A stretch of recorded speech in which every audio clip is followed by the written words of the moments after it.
പടക്കളം ഇന്ന് റിലീസായ മലയാള സിനിമയാണ്. മനു സ്വരാജാണ് ഈ സിനിമ എഴുതി സംവിധാനം ചെയ്തിട്ടുള്ളത്. ഇതിൻ്റെ ഒരു ജോണർ ഒരു സൂപ്പർ നാച്ചുറൽ ഫാൻറ്റസി കോമഡി പരിപാടിയാണ്. നമുക്ക് ഇതിൻ്റെ ട്രെയിലർ കാണുമ്പോഴേ മനസ്സിലാകും. ഇതിന് ട്രെയിലർ എനിക്ക് നന്നായിട്ട് ഇഷ്ടപ്പെട്ടു. പക്ഷേ എങ്കിൽ പോലും എനിക്ക് ഒരു പ്രതീക്ഷയില്ലായിരുന്നു ഈ സിനിമയ്ക്ക് കയറിയപ്പോഴത്തേക്ക്. ഒരു കോമഡി ഒരു ഉദ്ദേശിച്ചിട്ട് ചീറ്റിപ്പോകുന്ന ഒരു ആവറേജ് സാധനമായിരിക്കും എന്നാണ് കരുതിയത്. കാരണം കാര്യമായ പ്രൊമോഷനോ കാര്യങ്ങളോ ഒന്നും ഇല്ലായിരുന്നു, കുറച്ച് യൂട്യൂബ് ഇൻ്റർവ്യൂസ് അല്ലാതെ. പക്ഷേ സിനിമ കഴിഞ്ഞപ്പോഴത്തേക്ക് എനിക്കിതിൻ്റെ ടീമിനോട് ദേഷ്യമാണ് തോന്നിയത്. കാരണം ഇത് നല്ല രീതിയിൽ മാർക്കറ്റ് ചെയ്ത് പ്രൊമോട്ട് ചെയ്ത് ഇറക്കിയിരുന്നെങ്കിൽ നല്ല ഇനീഷ്യൽ ഇല്ലെങ്കിലും ഒരു ആവറേജ് ഇനീഷ്യൽ വരും. ആ ഓഡിയൻസ് ഉറപ്പായിട്ടും ഇത് അതിൻ്റെ ഇരട്ടി ആൾക്കാരോട് പറയും. കാരണം ഇത് നല്ല സിനിമയാണ്, വളരെ നല്ല സിനിമയാണിത്.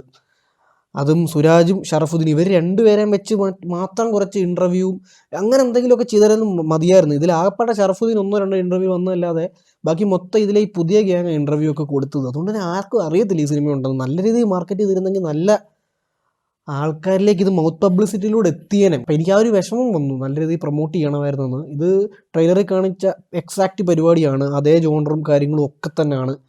ഒരു ഫാൻറ്റസി കോമഡിയാണ്. അതിൽ ഇൻ്റർവെല്ലിനൊക്കെ ഒരു ട്വിസ്റ്റും കാര്യങ്ങളൊക്കെ ഉണ്ട്. അതൊക്കെ വൻ അൺഎക്സ്പെക്റ്റഡ് സാധനമാണ്. പിന്നെ അങ്ങോട്ട് ഫസ്റ്റ് ഹാഫ് തുടക്കത്തിൽ ഈ ഒരു കൺസെപ്റ്റ് ട്രെയിലറിൽ കാണിച്ച കാര്യങ്ങൾ കാണിക്കുന്നു, നമുക്കത് കൊള്ളാമെന്ന് തോന്നുന്നു. പക്ഷേ പിന്നെ അങ്ങോട്ട് കുറച്ചൊരു ഇഴച്ചിലുണ്ട്. 2 മണിക്കൂർ 5 മിനിറ്റുള്ള ഡ്യൂറേഷൻ. എങ്കിൽ പോലും ഫസ്റ്റ് ഹാഫ് ഒരു 1 മണിക്കൂർ, അതൊരു 3/4 മണിക്കൂർ തീർക്കേണ്ട കാര്യമാണ്. കുറച്ച് കട്ട് ചെയ്യായിരുന്നു. അങ്ങനെ ഒരു ഓക്കെ ഇതിപ്പോൾ ഇൻ്റർവെൽ സീൻ വേറെ ലെവലാണ്. ഇതിലൊരു ക്യാരക്ടറിന് ഒരു റീ എൻട്രിയിലൂടെ ഒരു ഇൻ്റർവെൽ സീൻ വന്നു. പിന്നെ second half full on comedy. അത് സുരാജ് വെഞ്ഞാറമൂട് അദ്ദേഹം ഒരുപാട് സിനിമയിലായിട്ട് കോമഡിയിലൂടെ തിരിച്ചു വരാൻ നോക്കി. അത് ഫുൾ മസിൽ പിടിച്ച് നടക്കുന്നില്ലായിരുന്നു. അപ്പം ഞാൻ കരുതി പുള്ളിയെ കൊണ്ട് ഇനി പറ്റില്ല. പക്ഷേ ഇതിൽ അഴിഞ്ഞാട്ടം, പഴയ പല സിനിമകളിലും പുള്ളിയുടെ ദശമൂലം താബുവിൻ്റെ ഒക്കെ പല സാധനങ്ങൾ ഇതിലിട്ടിട്ടുണ്ട്. എനിക്ക് ഭയങ്കരമായിട്ട് സാധനം വർക്കായി പുള്ളിയുടെ പെർഫോമൻസ്. ഷറഫുദ്ദീൻ്റെ ഇതിൽ സത്യം പറഞ്ഞാൽ കൂടുതൽ കോമഡി ഉള്ളത് ഷറഫുദ്ദീനാണ്. പുള്ളി പീക്ക് പഴയ പോലെ മറ്റേ ഹാപ്പി വെഡ്ഡിങ്, പ്രേതം അതിലൊക്കെ പോലെ തന്നെ കൗണ്ടറുകൾ കൊണ്ടുള്ള പരിപാടി. പിന്നെ സന്ദീപ് അടിപൊളിയായിട്ട് തന്നെ ചെയ്തിട്ടുണ്ട്.